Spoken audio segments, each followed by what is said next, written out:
hi everyone. I'm back again with Local Proverbs, prayers and parables from our parents and grandparents. Today I'm really excited about today because I get to relive some of the experiences I was telling you about. I grew around my grandmom especially. She was very strong on proverbs and parables and prayers. So I grew up around her. And today I have the privilege of reliving this experience with my baby sister. I senior this girl way. That just situation. I senior her. She don't respect me. So my youngest sister is here. I don't even know what to call you now. Is it Dr. Diche, General Anyone Diche? is fine. Anyone is fine. Let me give people some background. My father sent her to school to go and read doctor. She graduated. Work for how many years you work? 7 years. She worked for 7 years, then pack up the certificate and started writing film. Film. So she's a storyteller like me, just that she's using her own to make film. Me, I don't be just even my own for free. I'm not collecting money. So anyhow, she's here today. And we're going to share some of the experiences we had growing up around Proverbs, growing around my grandmom, and some of her prayers. We're trying a few minutes ago to remember the prayer. She had this particular prayer she used to say all the time. Apart from regular prayers, and she had this closing prayer. It was epic, really epic. In the prayer were Proverbs. Yes. So, I mean, it was just so beautiful. So today we're going to start by maybe DJ will share some of our experiences and what it was like growing up with her and growing up around Proverbs. Then we're going to toss around some Proverbs, and then I'm going to give you the answer to the parable that I told you the last time. That parable was one of the stories my grandma used to tell, and I'm going to tell you, and then I'm going to reveal to you who the winner is, hopefully, next episode. Okay? All right, hi guys. I'm so excited. I'm blown. I'm on Pastor M's YouTube channel. Like, when you see me on the road, you have to be greeting me with respect. Don't talk to me anyhow. I'm a star and things. The respect that you need to greet me with. Okay, so yeah, it's really exciting to be here. And like she said, yes, we did grow up around stories, proverbs, and I think that's what made us storytellers. Yeah. I think that's where the passion to tell stories, the passion to, for language, the richness of language. Yes. I don't know, people that don't speak their language, I don't know how they are doing it. I don't really understand. Because there's many things that English cannot quite make it. Yes, it doesn't hit the spot. Yes. So, those things really, really, I think, formed us into, it's also storytellers that we are today. Apart from stories, it's also formed behavior. Ah. Some of the things they would say to you those days was like slap. You have to have sense. You have to just have it. So that's the thing that Proverbs do for you. Proverbs will make you think. Yeah. So for instance, maybe you are you're in the kitchen with mommy, and then you're not paying attention, and then she just shouts at you and says, "Why a giant be a shocker?" That was the most complicated, most confusing proverb of them all. I think the meaning meant the exact opposite of the So actually, when she says, "Why a giant be a shocker?" literally it means you don't use both eyes to roast corn. Now the meaning is what she actually was saying was that you can't be doing two things at the same time. How that is it, Sha? Yes, because after a few slaps, you will now know the meaning. Attention. No, but you see, the truth is, what she meant was you have to be focused. You can't use two eyes. Like, you can't be distracted. So you can't use this eye and this eye. I think it's like the scripture that says if your eye is single, your whole body will be full of light. Exactly. So that's what she meant by you have to focus. You have to one eye on the corn. And so we had I read a lot of, some things were not even proverbs, some things were just, I don't know if it's nuances. So some things were just the behavior. So you would say, Mommy, did you say I should put this thing? Or where should I put it? Where should I put it? No, not that one. There's where should I put this thing? Should I, on my head. If you put it on her, you can't even put it on your head. Now. Let's leave it there. You have to live long. Yeah. So you won't put it on her head. You won't put it on her head. But when you say, maybe she's talking to you and you say, Mommy, Mo, she'll say, Momo. That one was epic. You knew that meant that you were just about to enter trouble. No, you asked me stupid questions. It was just the mannerism, the beauty and the richness of the language. Sarcasm. Yeah. Oh. We learned sarcasm that way. And you know, I think that because a lot of things are so direct these days, this generation don't understand sarcasm. Yeah. This generation don't understand proverbs. So you can't say things codedly. Yeah. You know what I mean? You can't really say things codedly. You have to literally spell it out. Yeah. But those days, if they said things to us, we would think about it. And you would know when she says, no, put it on my head. 2 and 2 together. Yes. When she says, put it on my head, you know that she's being sarcastic. But these days, you say things, you are even being sarcastic and the person doesn't get it. Yeah, these days you can say, put it on my head, and the person's like, why? Why should I put it on your head? Do you want it to be on your head? But I thought you wanted me to. I'm like, okay. Oh, are we doing that? Okay. So, I think it was really a rich experience. Yeah, it was really beautiful, very, very beautiful. Hearing, even mommy insisting that we learned how to speak language before we learned how to speak English. Yeah. It was so good. And I must say that I'm not sure we're doing the exact same thing with the kids, but we're repenting, we're trying. At least my children know. My children know. So they know it. Yeah, they know so enough to get by. Yeah, I mean, without getting into trouble. Okay, so I wanted to.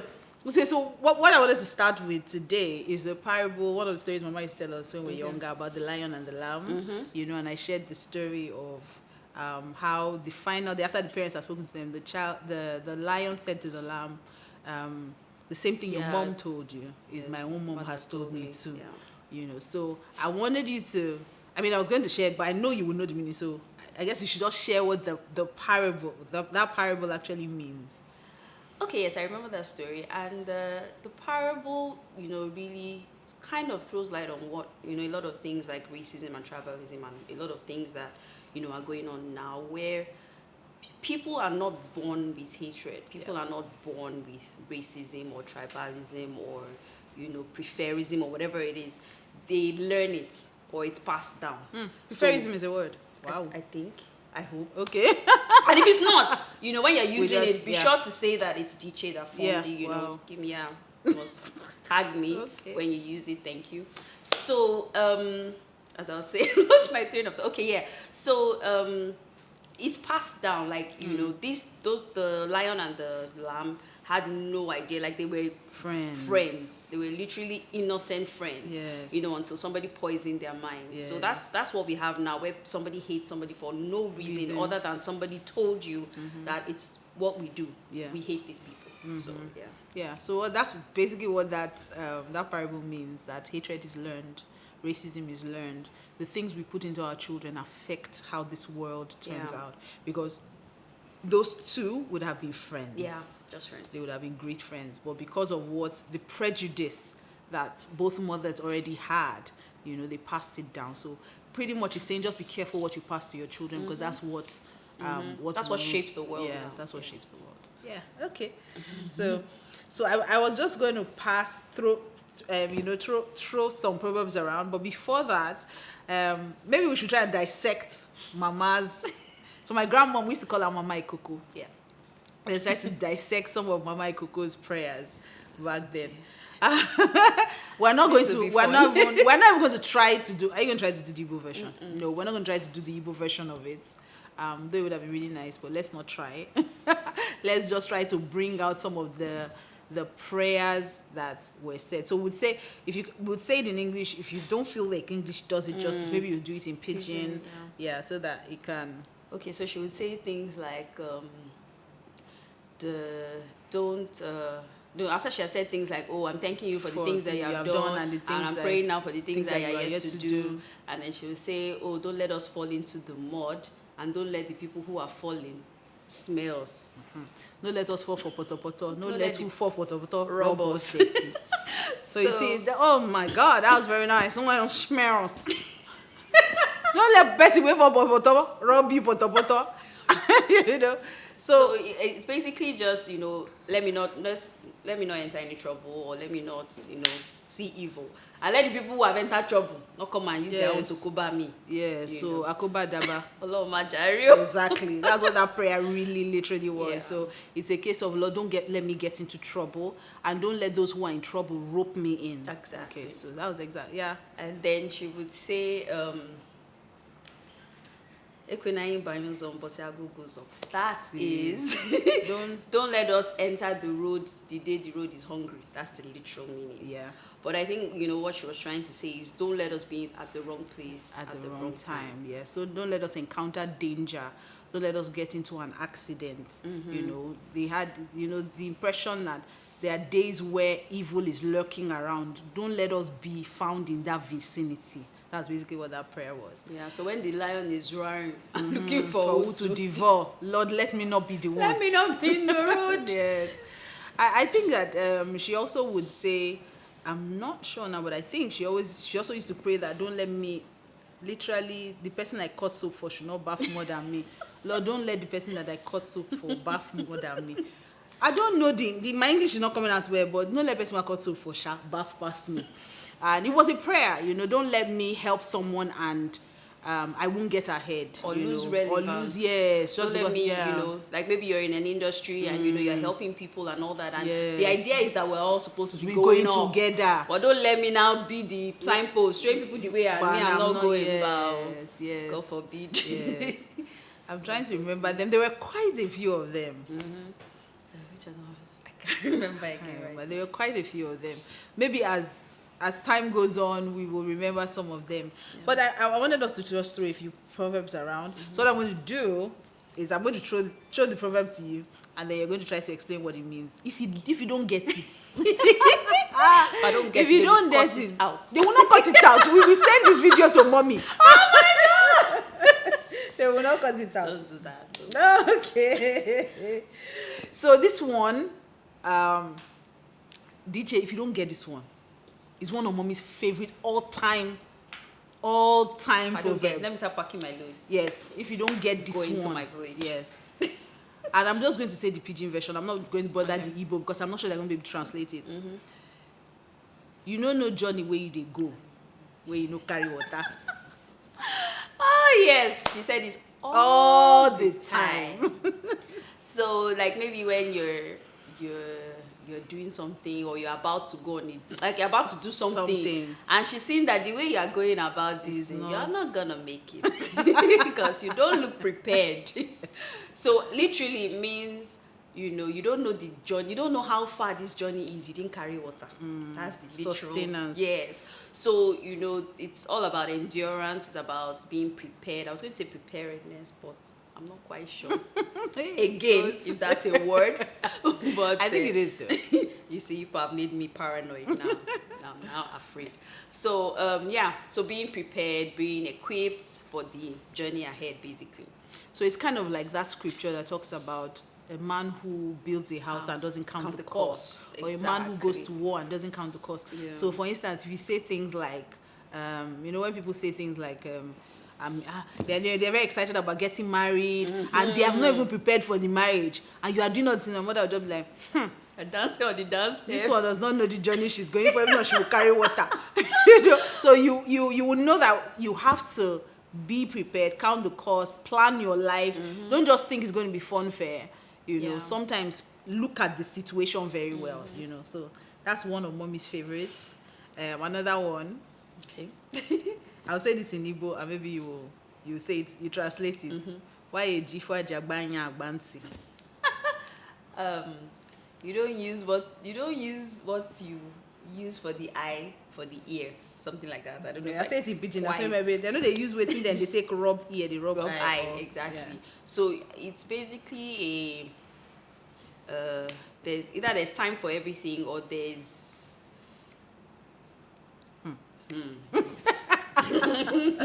You want to fall? No, I'm not falling. You want to fall the entire hand, not just your hand. English I'm trying to wait. Speak the pidgin. If you know. See, that's the sometimes I just move.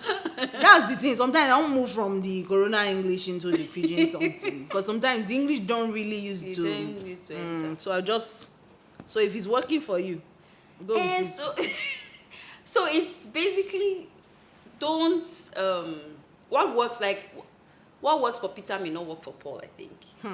It's more a case of no play rough play. Like what you when you jifa agbanti agbanya, don't think of that. Okay, you're going to cut this thing out. Oh, yeah. You're going to cut this Well, I'm not out cutting. again. We're going to leave it like this. That's why it is sweet. We're not cutting it. Okay. Uh-huh. And yeah, nice. You're explaining it now. Why It's is now. it We know just- she senior me many years. I've been. She know they respect me. Now when you know no problem, now you know sass. Why you jifa agbanti agbanya? You don't play. There's not everything you play with. So it's not what you. Some things. That's the context. Yeah, so you have to be careful what you are doing. Just because this thing is working For this one, not doesn't mean mean that- that you necessarily use it. So it's all fun and games until Yes. somebody loses an eye. She has the English, I have the pidgin something. But why you jifa agbanti agbanya? They do they take waiting there, they rub for ear, they rub eyes, pretty much. So I'm going to do just 2 more, and then I'm going to let you go. Let me see.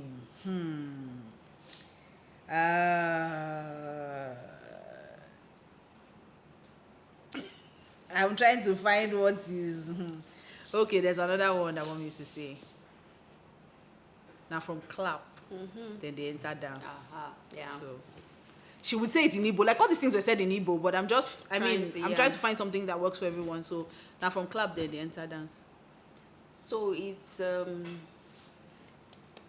you might be doing some you graduate in phases. That's like everything that you do. You might be doing the small one now, but it's from there that you will do the big one. So in other words, it's like saying somebody tells a lie, and you say, from this lie you become a robber. Yes. So tread. So it's from this lie you return to prostitutes. From this so it's always you are doing this small one now, but it's these small ones that become the big one. So big tread one. So, carefully. yes. So if you start doing something bad now, it's going to result in something Exactly. bigger. Yeah, tomorrow. So if you're not going to dance, don't clap. Yeah, don't get into nothing. I'm just following them. I'm just following my friends. It's from following my friends that they enter prison. And that's how they do all these things. Or no, it's not. It's just my friend. It's from my friend. My friend. We don't born 3 children. Yeah. You know that kind of thing. Or it was just a case. Wow.